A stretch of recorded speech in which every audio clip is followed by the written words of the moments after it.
Husband and mother-in-law throw wife and baby out on the street.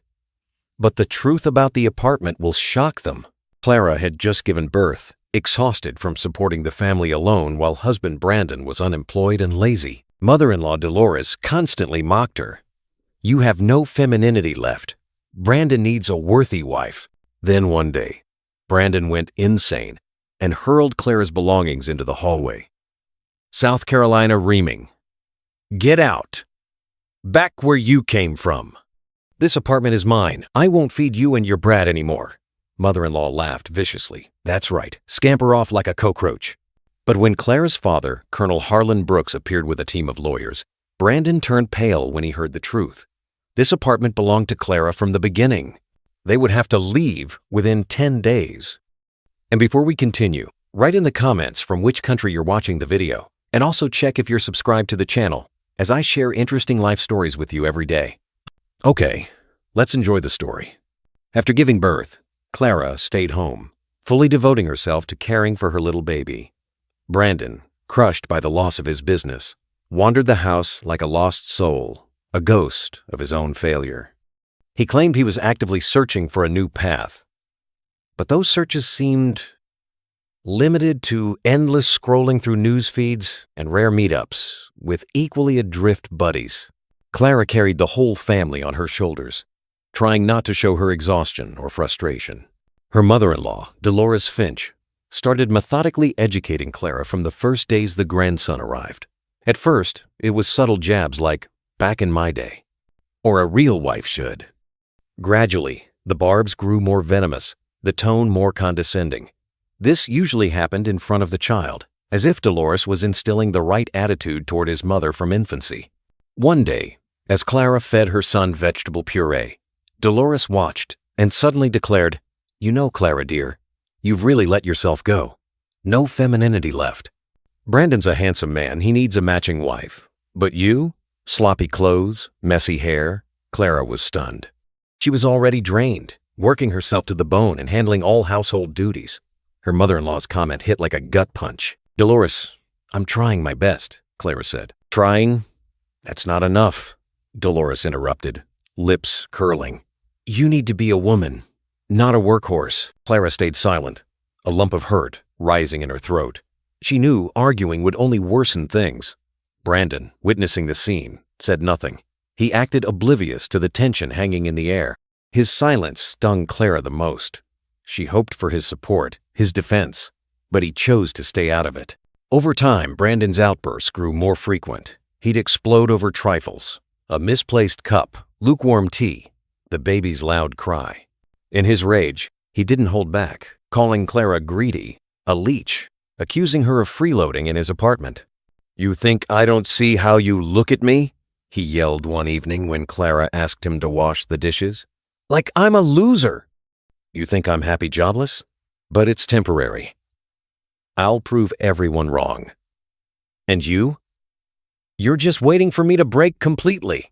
"Brandon, I don't think that at all," Clara replied softly, avoiding escalation. "I'm just tired." "Tired, huh?" he mocked. "And I'm not. I'm tired of you, your constant sour face. Tired of this kid who cries nonstop. Tired of all this." In those moments, Clara felt cornered. She knew Brandon was venting his anger and disappointment on her, but she didn't know how to stop the flood of negativity. The nightmare peaked on what seemed like an ordinary day. Clara returned from work, worn out after a grueling shift.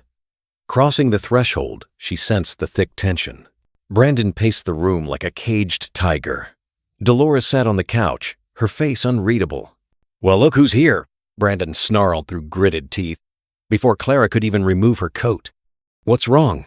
Clara asked, alarmed, sensing trouble. "What's wrong is I'm done putting up with this," Brandon roared. "You've worn me out with your whining, your demands.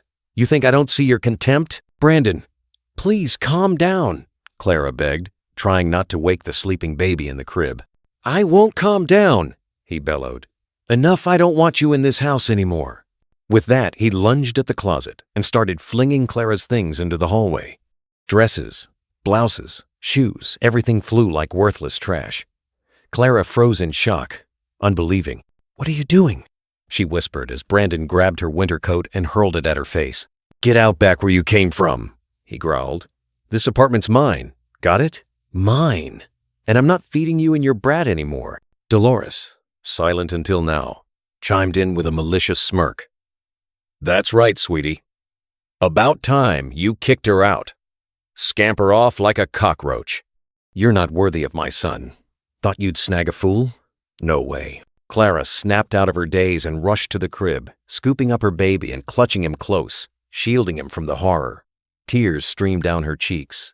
Get out, Brandon yelled, shoving her toward the door. And don't come back. Choking on sobs, Clara burst into the hallway. Little Tyler, terrified by the shouts and chaos, wailed in sync with his mother. Her hastily thrown-on jacket slipped off her shoulder. The cold pierced to her bones. She hugged her son tighter, trying to warm him a bit. One thought pounded in her head. Where? Where to go? Fumbling for her phone in her pocket, she dialed her father with trembling fingers. The rings dragged on agonizingly. Dad! She gasped when she heard his familiar voice. Words stuck in her throat, choked by tears. Dad! He threw us out. Colonel Harlan Brooks paused for seconds, digesting the words. His deep breathing echoed through the line. Where are you now, Clara? In the hallway with Tyler. Don't move, I'm coming. Clara squeezed the phone, a faint hope piercing her despair. She didn't know what came next, but she knew her dad wouldn't abandon her. Each minute felt eternal. Tyler, worn out, fell asleep in her arms. Clara stared blankly, trying not to dwell on what happened. How could Brandon, the man she loved, do this? How could Dolores, whom she'd tried to respect, wish her such harm? Suddenly, brakes squealed outside. Clara looked up and saw her father's familiar car. Two men in sharp suits emerged, serious, focused. Clara knew they were her dad's colleagues from the military legal department. Harlan approached, hugging her firmly but wordlessly. He knew actions mattered now, not comfort. Come on, Clara, we'll sort this, he said quietly, taking sleeping Tyler into his arms. He led the way to the entrance, the men politely asking Clara to point out the apartment. Inside was chaos. Clara's things littered the hallway like garbage. Brandon and Dolores stood in the room's center, stunned by the intruders. What's going on here? Brandon demanded gruffly, eyeing Clara's father. Harlan, staying calm, pulled folders from his briefcase. As you know, I'm Harlan Brooks, Clara's father. These are my colleagues, lawyers. We're here to clarify the apartment's ownership. He placed the first folder on the table. Per documents, this apartment at address belongs to Clara Harlan on the basis of the sales contract dated date. Brandon smirked. This is a mistake. I bought this place. Yes, Brandon, Harlan replied evenly. You made the down payment, but as bank statements show, Clara paid the mortgage from her personal account. He laid down the next folder with statements and check copies. Dolores tried to interject. She earns peanuts. Where'd she get that money? You slipped it to her, you old goat. One lawyer, silent till now, showed his ID. I'm from the military legal department. Please stay calm and avoid insults. Everything's being recorded. He pointed to a small camera in his hand. Harlan continued. All documents, participation agreement, statements, notarized copies are here. Brandon, I understand this surprises you, but from the start, I ensured my daughter was protected. Brandon paled. He hadn't expected this. He'd assumed the apartment was his, that he ruled here. He didn't know Clara's father had planned ahead. Dolores, seeing control slip, played for pity. What about us? Where do we go? I'm an old woman. You should have thought of that before throwing Clara and her infant out, Harlan snapped, steel in his voice for the first time. You knew what you were doing. Now face the consequences. Brandon tried to justify. I didn't mean it. It's all her, Mom. She egged me on. Don't shift blame, Harlan said. You're an adult. Own your actions. A lawyer handed Brandon and Dolores document copies. Review these. If you disagree, go to court, but your chances are slim. Brandon and Dolores stared silently at the papers. They knew they'd lost. Their plans crumbled in an instant. Harlan approached Clara, who'd stood aside clutching, trembling Tyler. Let's go, honey. You're done here. He took her hand and led her out. Clara glanced back at Brandon and Dolores. Their eyes held rage, despair, fear.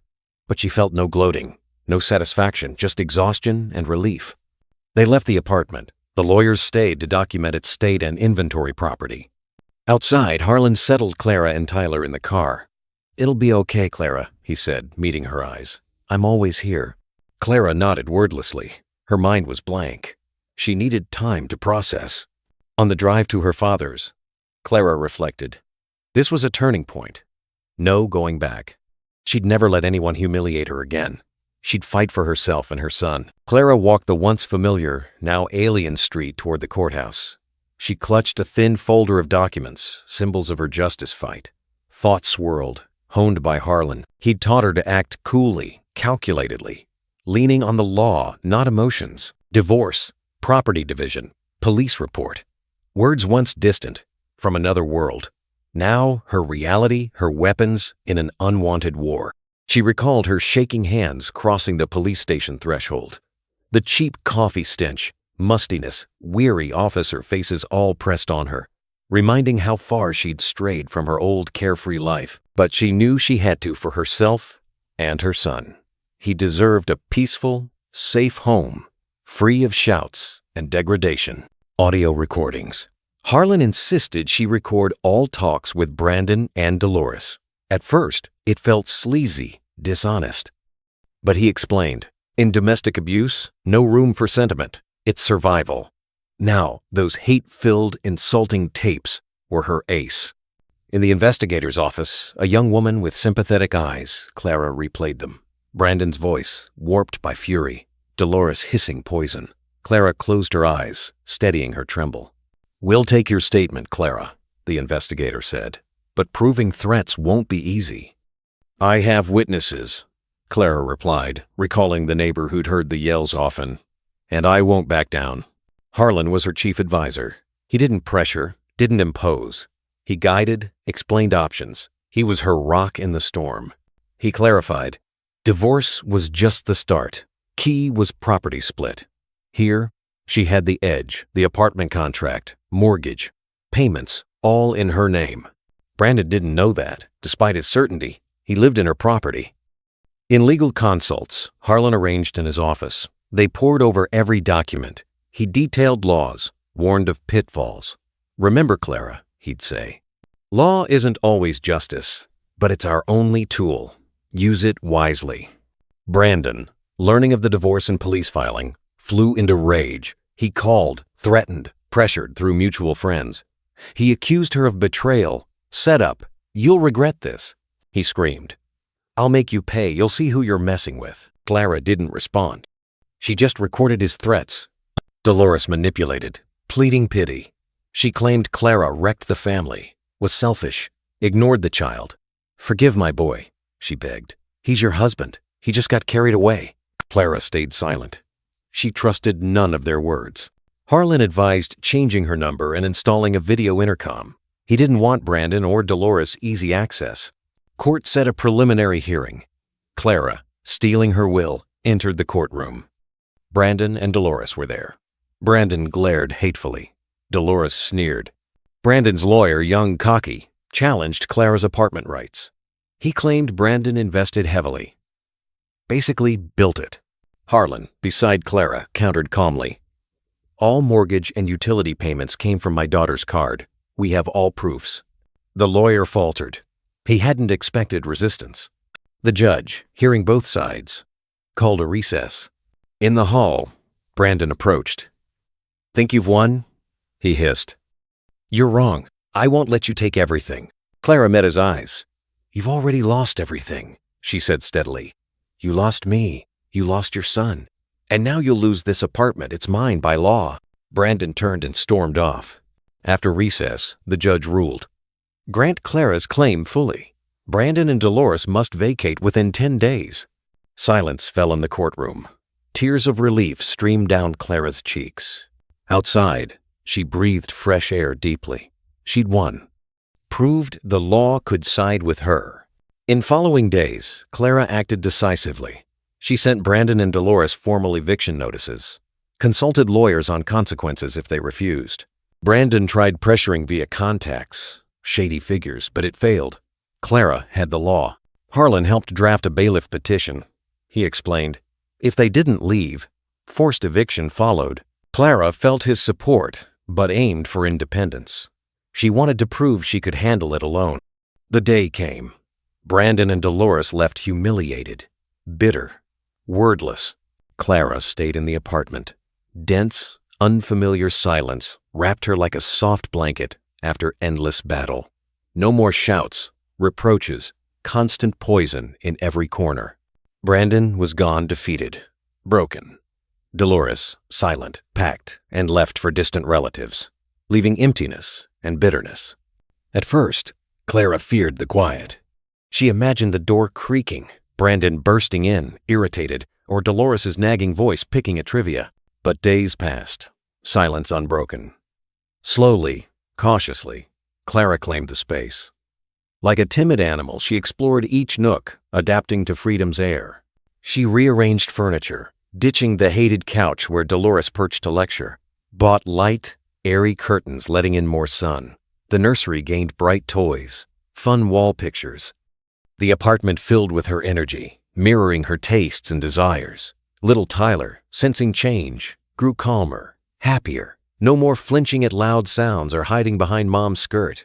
His laughter rang through, bringing life and hope. Harlan visited often with Tyler. He played with his grandson, read books, took him to the zoo. He surrounded Clara with care, ensuring she felt supported. One evening, with Tyler asleep, Harlan joined Clara in the kitchen. "You're amazing, Clara," he said. "You did this yourself. I just reminded you you're not alone." Clara smiled.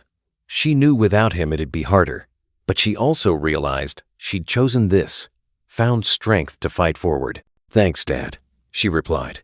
"I know." That night, Clara lay awake, staring out the window. The street was peaceful. She felt serene, happy, free for the first time in ages. She rose, opened the window. Fresh night air rushed in. She breathed deeply. She put on the kettle. Dishes clattered. Heating metal mingled with herbal tea scent. Clara poured boiling water into cups. Apples in a vase on the table, Dad's gift. These details built her new life. Cup in hand, she approached the window. She gazed at the city below. Lights twinkled like stars. She knew all would be well. She sipped tea. Hot liquid warmed her inside. She smiled, calm, free. In that moment, she felt truly strong, independent. Challenges ahead, but she was ready. With Dad's support, beloved son, fulfilling job she'd start anew and succeed. All right, thanks for listening.